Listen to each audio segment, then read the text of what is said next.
ఆడపిల్లకు ఎన్ని కష్టాలు ఎన్ని నష్టాలు. కడుపులో పడగానే స్కానింగ్ చేసి ఆడపిల్ల అని నిర్ధారణ కాగానే అదే కడుపులోనే చంపేస్తున్నారు. ఏదోలా బిడ్డ పుట్టిన ఆడపిల్ల అన్న చీదరింపులు చీత్కారాలు తప్పడం లేదు. ఆ తర్వాత చదువులో చిన్నచూపు, స్కూల్ కాలేజీల్లోనూ నిర్లక్ష్యమే. చివరికి ఓ ఇంటికిచ్చి పెళ్లి చేసి సాగనంపినా అక్కడ కూడా కట్నాలు కానుకలని వేధింపులు తప్పడం లేదు. అయితే 1 ఏడాది 2 ఏళ్ళు పర్వాలేదు, కానీ 2 పిల్లలకు తల్లి అయిన తర్వాత కూడా అదే అదనపు కట్నం ఆస్తి గొడవలు అయితే ఆ మాతృమూర్తి పరిస్థితి ఏంటి?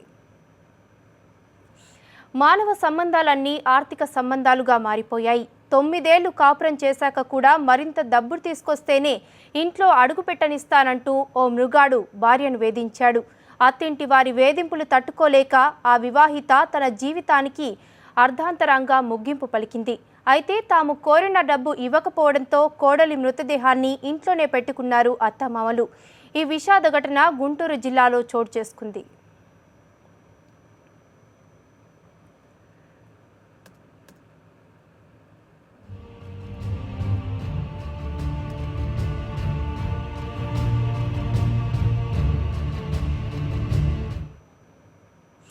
గుంటూరు జిల్లా తుళ్లూరు మండలం శాఖమూరుకు చెందిన శ్రీలక్ష్మికి అదే గ్రామానికి చెందిన గోపాలరావుకు 9 ఏళ్ల క్రితం వివాహమైంది. పెళ్లి సమయంలో ఎకరం పొలాన్ని కట్నం కింద ఇచ్చారు శ్రీలక్ష్మి తల్లిదండ్రులు. వీరికి గోవర్ధన్, శివసాయి మణికంఠ అనే 2 పిల్లలున్నారు. అయితే ఈ ప్రాంతంలో రాజధాని ప్రకటన రావడం భూములకు ఒక్కసారిగా రెక్కలు వచ్చేలా చేసింది. దీంతో కట్నం కింద శ్రీలక్ష్మికి ఇచ్చిన ఎకరం పొలాన్ని 1,20,00,000కు అమ్మేశాడు గోపాలరావు.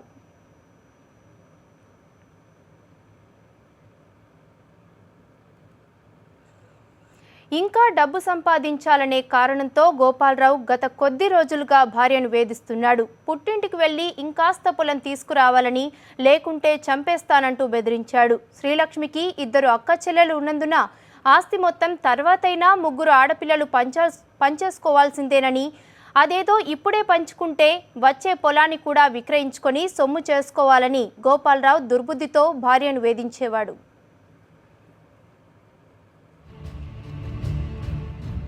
పోసి చంపారు. మా అమ్మాయి తాగదు, మా అమ్మాయి అసలు తాగదు. మా అమ్మాయి బిడ్డల కోసం బతికింది. మా అమ్మాయి భయం. మాలకు పసుపు కుంకుమ కింద ఎకరం ఇచ్చాం. ఎకరం 4 సెంట్లు ఇచ్చారు. అమ్మేసారు. ఎంతగా 1,30,00,000కి అమ్మాడు. 2 నెలలు అవుతుంది. 2 లక్షలు క్యాష్, 10 సేవర్లు బంగారం పెట్టాం. అన్ని తీసేశాడు. అన్ని సంతకాలు అన్ని అంతా వాడు హ్యాండ్ ఓవర్ లో చేసుకున్నాడు. ఈ పిల్ల వాడు చెప్పమన్నట్టు చెప్పింది. వాడిని బెదిరించారు. ఈ పిల్లని, నీ పిల్లల్ని చంపేస్తాను నువ్వు మేము చెప్పినట్టు చెప్పకపోతే అని పిల్లల్ని బెదిరించారు. ఇలా 2 రకాల గడ్డి మందు కలిపి పోసారు. ఏం ట్రీట్మెంట్ లేకుండా చేపించారు. తల్లిదండ్రికి కూడా ఎవరికి చెప్పాలి. అసలు ఇక్కడ ఊళ్ళోనే కదా